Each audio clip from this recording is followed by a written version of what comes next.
আমাকে যদি 1 কোটি মানুষও চিনে আমার কবর আযাব মাফ তো, তাহলে আমি এই জনপ্রিয়তা দিয়ে কি করব? আমি তো ইলেকশনের প্রার্থী না যে সবার ভোট দরকার।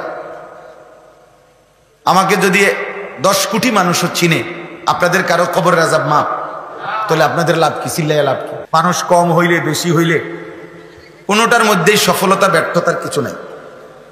সবাই চিনলে সফল, সবাই চিনলে ব্যর্থ, এমন কথা কোরআন সুন্নাতে না। লোক বেশি হইলে সফল কিংবা লোক কম হলে ব্যর্থ, এই কথা কোরআন সুন্নাতে নাই, আসলেই নাই। কোরআনুল কারীমের মধ্যে 25 জন নবী এবং রাসূলের নাম আছে। 25 জন। কতজন? তো নবী রাসূল কি 25 জন? তাহলে বাকিদের নাম যে নাই, তাহলে ওনারা কি ব্যর্থ? কোরআনুল কারীমে কেবল 1 জন সাহাবীর নাম আছে, 1 জন মাত্র, যায়েদ, হযরত যায়েদ রাদিয়াল্লাহু তাআলা আনহু। এই সাহাবীর নামে শুধু কোরআন শরীফ আছে, এই একটা নাম এসে, আর কোন সাহাবীর নাম কোরআন শরীফে নাই। তাহলে সাহাবী তো এই একজনই। তাহলে বাকি যাদের নাম নাই ওনারা ব্যর্থ, এইটা মনে। তাহলে সবাই চিনলে বা না চিনলে এর মধ্যে আহামরি কিছু নেই, আহামরি কিছু নেই। আমি আজকে 21 বছর হয় প্রায়, আলহামদুলিল্লাহ, আল্লাহর কথা বলার তৌফিক মালিক যেটুকু দিয়েছেন, 21 বছর। তা আমি 21 বছর ধরে কোনো এত শ্রোতা দেখিনি। আমি 4 জন মানুষের সামনে, 10 জন মানুষের সামনে ওয়াজ করছি। তো কি হয়েছে তখন? আর এখন কি হয়েছে? যদি আখিরাতে মাফ না করে, যদি আল্লাহ গ্রহণ না করে। অতএব দোস্ত, এটা তেমন কিছুই না, আহামরি কিছুই না, কম হলে ব্যর্থ এমন কিছু না। কেউ যদি একজনের কাছে আল্লাহর কথা বলে, আর নবীজি সাল্লাল্লাহু আলাইহি ওয়াসাল্লাম বলছে, আল্লাহর কসম তোমার দ্বারা যদি একজন ব্যক্তি, ফাওয়াল্লাহি লা আন ইয়াহদিয়াল্লাহু বিকা রাজুলান ওয়াহিদান খায়রুন লাকা মিন হুমুরিন নাআম। নবীজি বলছেন, তোমার দ্বারা আল্লাহর কসম যদি এক ব্যক্তি আল্লাহর পথ পায়, হেদায়েতের রাস্তা খুঁজে পায়, তাইলে গোটা আরবের সমস্ত দামি উট তোমাকে হাদিয়া দেওয়ার চাইতে কোটি গুণে উঠত। কয়জন? একজন। তাহলে কোন একজনের বলার দ্বারা, কারো ফিকিরের দ্বারা যদি এক আল্লাহর বান্দা আল্লাহর দিকে ফিরে আসে, এটা তার সবচেয়ে বড় পাওয়া, এটা জীবনের সবচেয়ে বড় অর্জন, জীবনের সবচেয়ে বড় পাওয়া। এজন্য আখিরাতের বিবেচনায় জনপ্রিয়তা ধোঁকা। দুনিয়াবি বিবেচনায় অনেক কিছু ভাবতে পারে, দুনিয়াবি অনেক জনপ্রিয়তা অনেকে চায় মানুষে দেখুক, জানুক, কিন্তু আখিরাতের বিবেচনায় জাহান্নাম থেকে বাঁচবার ক্ষেত্রে, জান্নাতে যাওয়ার ক্ষেত্রে জনপ্রিয়তার কোনো বিষয় না। ঈমান আমলের বিষয়, তাকওয়ার বিষয়, গুনাহ ছেড়ে দেওয়ার বিষয়, আল্লাহকে মানার বিষয়। এটা আমার জন্য যেমন, আপনাদের জন্য তেমন। সেজদা দিলে আমারও লাভ, শ্রোতারও লাভ।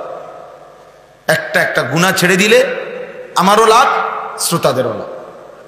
রব্বুল আলামিনের এক এক হুকুমের গোলামি করলে, আনুগত্য করলে আমারও লাভ, শ্রোতাদেরও লাভ। নাই তো কোনো ফায়দা নাই, নাই তো কোনো অর্থ নাই। আখিরাতে জনপ্রিয়তা বিশ্লেষণ হবে না, ঈমান আমল দেখা।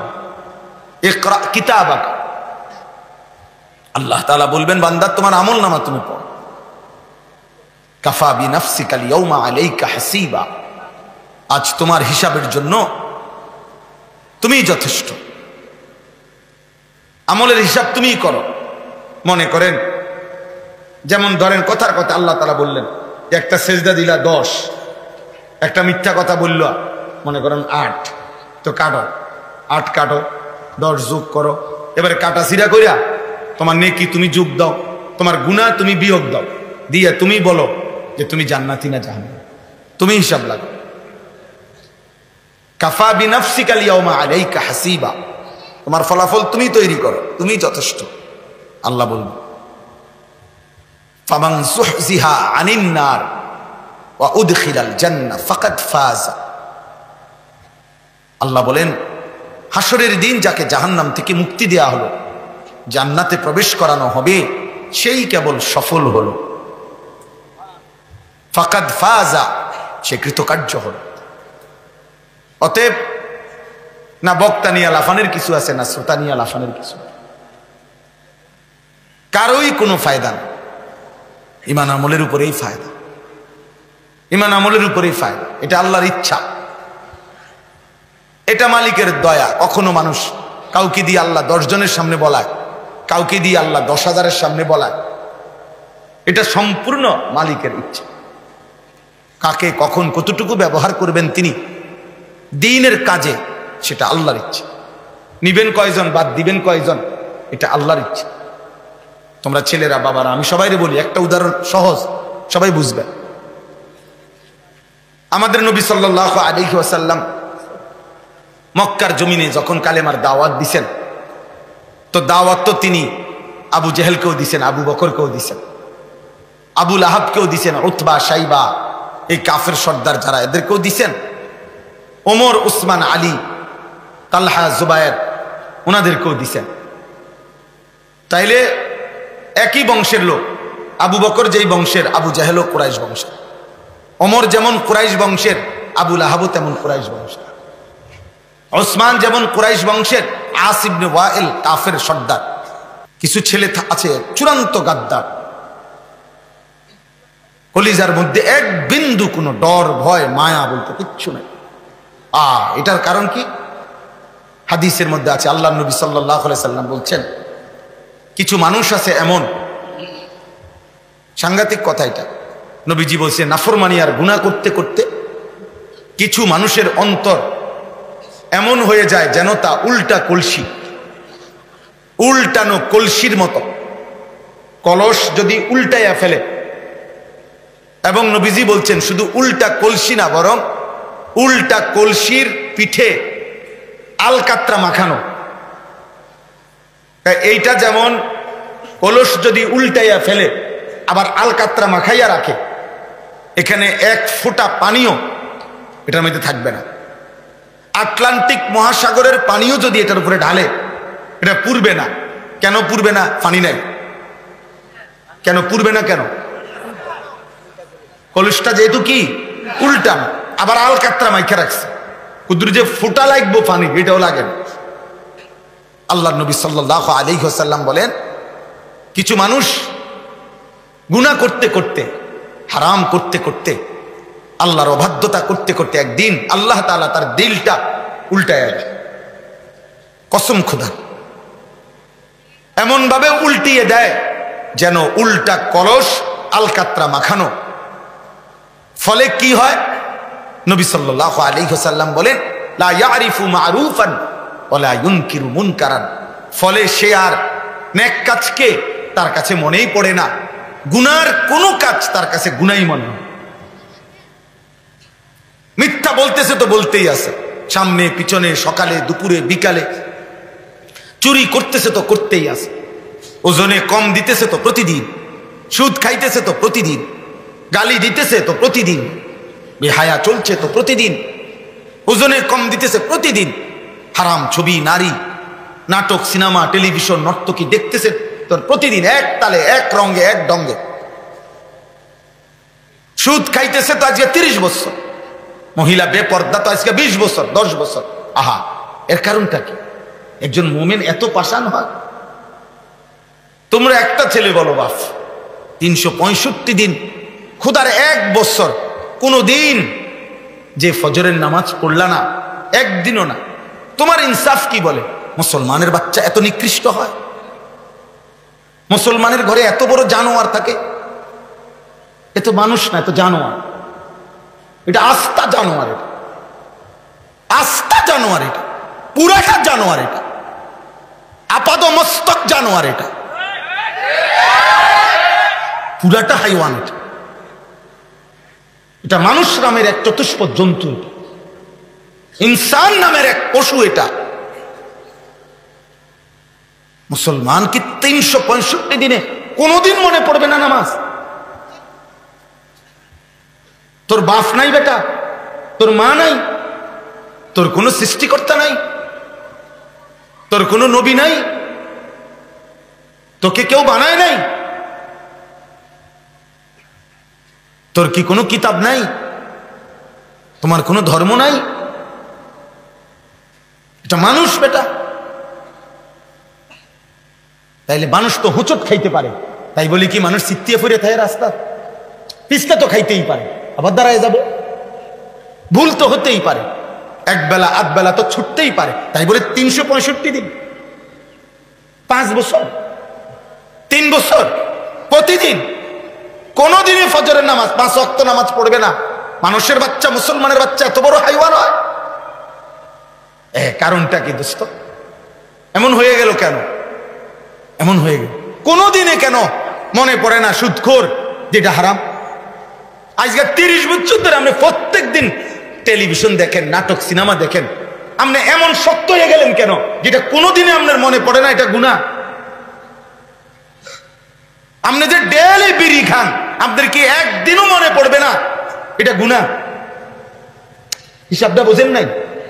এরকম শক্ত হয়ে গেল কেন কইটা? আসল কথা হলো দিল কি হয়ে গেছে বুঝো না বাবা? খানা, ভাত, তরকারি, হ্যাঁ, ঘুম আর পেশাব পায়খানা আর লজ্জাস্থানের চাহিদা, এ তো কুত্তারও পূরণ হয়। এগুলো তো কুত্তারও পূরণ হয় বেটা। খানা তো কুত্তাও খায়, পেশাব পায়খানা তো কুত্তাও করে, ঘুম কুত্তাও যায়, লজ্জাস্থানের চাহিদা কুত্তারও পূরণ হয়। এজন্য তো কুকুরের বাচ্চা হয়, না তো কুকুরের বাচ্চা হয় কেমন? তাহলে জীবন মানে কদ্দুর? খাইলা, ঘুমাইলা, পেশাব পায়খানা করলা, আর লজ্জাস্থানের যে চাহিদা, শাহওয়াত, জিনা, ব্যভিচার, অসভ্যতা, নিজের হাত নাপাক ব্যবহার, নোংরামি, এই যৌনতা, নারীর পিছনে ঘোরা, কোন হারাম মেয়ের সাথে হারাম সম্পর্ক করা, খালাস, এরই নাম জীবন, এরই নাম হায়াত, এরই নাম বেঁচে থাকা, এরই নাম মানুষ বেটা। এই পৃথিবীতে আল্লাহ তাআলা তোমার মতো একটা ছেলেকে এমন সুন্দর যৌবন দিয়ে সৃষ্টি করছে শুধু একটা বেটির জন্য? পাগল, তা কাপুরুষের কথা। আরে আল্লাহর ভয় তো নাই, এটা একটা অপদার্থ বেড় ছাড়া তার কিছু না। কারণ যে শুধু বেডির পিছনে শেষ হয়ে গেছে জীবন, এটা তো একটা ফালতু ছাড়া, প্লাস্টিক ছাড়া আর কিছু নাই। পুরুষের কোনো জাতেই পড়ে নাই। পুরুষ মানুষ তো পৃথিবী গড়বে, পুরুষ মানুষ তো দুনিয়া গড়বে, পুরুষ মানুষ তো সমাজ গড়বে, পুরুষ মানুষ তো জাতি গড়বে, পুরুষ মানুষ তো ইসলাম লড়াবে। নওজোয়ান তো সারা পৃথিবী বিজয়ের স্বপ্ন দেখবে, সে যুবক। নবী সাল্লাল্লাহু আলাইহি সাল্লামের একজন সাহাবীকে হযরত যায়েদ ইবনে সাবিত রাদিয়াল্লাহু তাআলা আনহু, হযরত আবু বকর সিদ্দিক রাদিয়াল্লাহু তাআলা আনহু 16 বছর বয়সে ওনারে বলছিলেন, যায়েদ, তোমার এই 16 বছর বয়সে পুরা কোরআনুল কারীম, নবীজির এই লক্ষ সাহাবীর যার কাছে লিখিত কোরআন শরীফ নবীর জামানায় যে জেদ্দুর লিখে রাখছে, নবীজির জামানায় পূর্ণাঙ্গ কোরআন শরীফ একসাথে কারো কাছে ছিল না, এই ভাঙা ভাঙা ছিল। কারো কাছে 2 আয়াত, 10 আয়াত, 50 আয়াত, 1 সূরা, 2 সূরা। বলছে যার কাছে যা আছে, যত মুসলমান এই মুহূর্তে প্রত্যেকের কাছে লিখিত কপি একত্র করবা, মুখস্থর সাথে মিলাইবা, সবগুলো একটা একটা করে যাচাই বাছাই পরীক্ষা নিরীক্ষা করে এরপরে পুরা কোরআন একসাথ করবা 30 পারা। এই পুরা কাজটা প্রধান এই প্রকল্পের তোমারে বানাইতে চাই। তখন ওনার বয়স মাত্র 16 বছর। তিনি নবীজির 13 বছর বয়স থেকে নবীজির সাথে থেকে তিনি কোরআন লিখতেন, কাতেবে ওহী ছিলেন। তো নবী আবু বকর সিদ্দিক যখন বললেন 16 বছর বয়স তোমার, এই মহান কাজটা তুমি পারবানি, করতে পারবানি, তুমি প্রধান থাইকা। কিতাবের মধ্যে আছে, উনি বলছিলেন, আমিরুল মুমিনিন আবু বকর, আমি সেই যুবক, আপনি যদি বলেন আমাকে এই পাহাড়টা, মদিনার একটা পাহাড়, হাতের আঙ্গুল দিয়া ইশারা দিয়া উনি বলছে, আমাকে যদি বলেন এই পাহাড়টা কাইটা এখান থেকে আরেক জায়গায় স্তূপ দিতে, আল্লাহর কসম আমি সেটাও পারবো। মানে উনি বুঝাইছে যে আমি তো নওজোয়ান, আমি পারবো না তো কি, পৃথিবী গড়বো তো আমি। আল্লাহর কোরআনের এই মহান কাজ আমার বয়সে না করতে পারলে বুড়া মানুষ কি করবে? এবং উনি করছেন সেটা।